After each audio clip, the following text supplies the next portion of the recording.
ole kan riat angin khovel mun chen khata te cyclone mokha atle awanga inrarin na turte sarkar te poinan chho choi chuaya chutiang chuan Bangladesh le Myanmar ram mun chen khat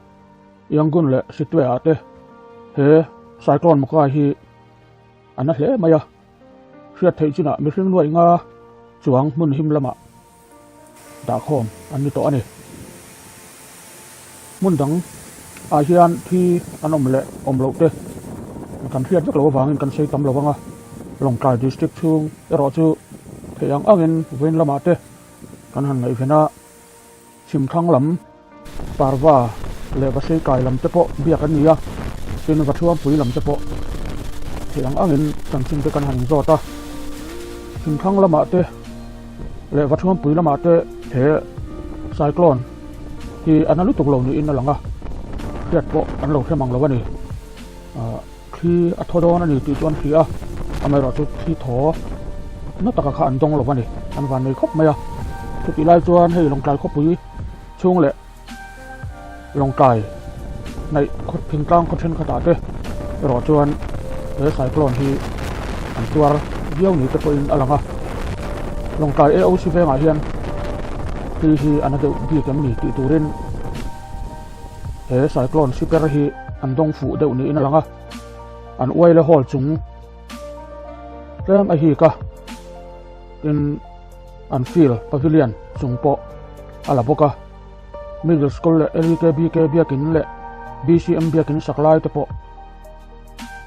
a khoi tel bok ani in DC office complex a hian NIC office a oma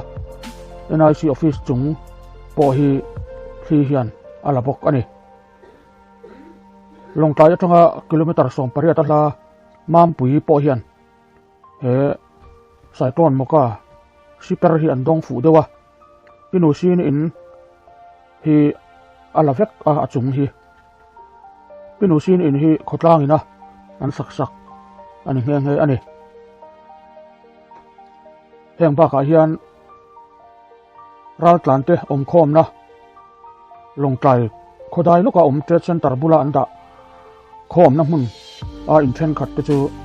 khi hian ati chenwal boka heng ba a hian mun then khata na sal tuk lova khi ina anwai te po an om bok ani van nei thak takin Longkai district a hian thitle awanga nun na chan an om lova ar sanat aron thlen tlema zong ti lo chu na sataka har na tok po an om lo ni in alanga alom om em ani he thitle tur hi sarkarin a hriat ti atangin sarkar lama tanga anga event tur te quick response team te din ania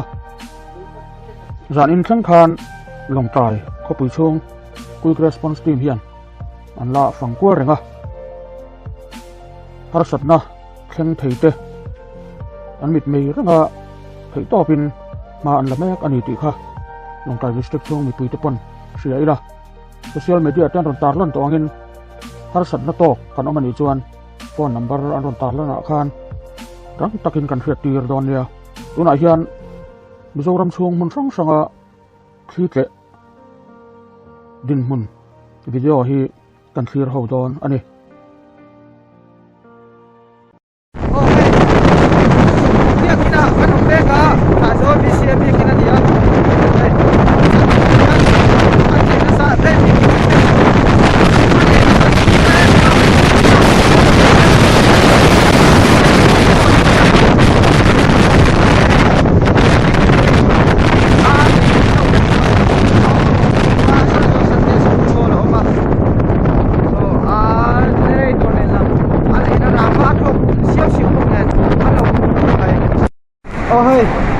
kan biak in chung po athina sa to hlani kan ngong hian po na chuanga mani to lawa tuna rangwa thok na se me ya aron beng mok to mai sia mishing te kan in chan lo palang ti te lo ma van duai na to thei te ni a po na chuanga mani to box si lawa nei biak in chung po len chena sal he mai po chuanga mani box si lawa ti thei kan nei lo ani en top mai lo chu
Hey, shit, kan tu rara. What takut? Hey.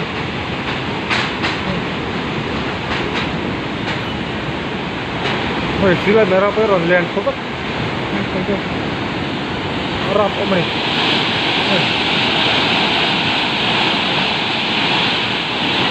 Rap takut.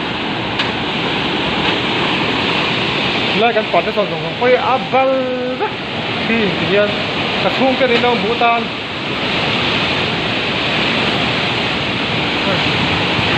Hong su. Hong lo. Anh cục room mày hay. Brak thak về khóc mày.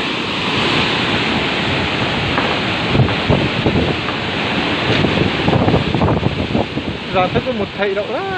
này.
Hiện nay school ở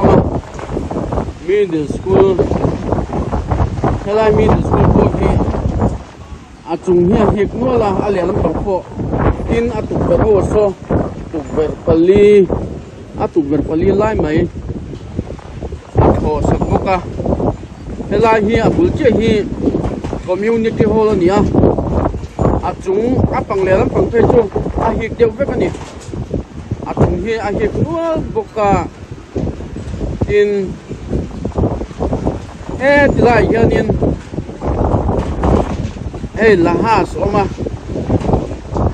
lại kan hu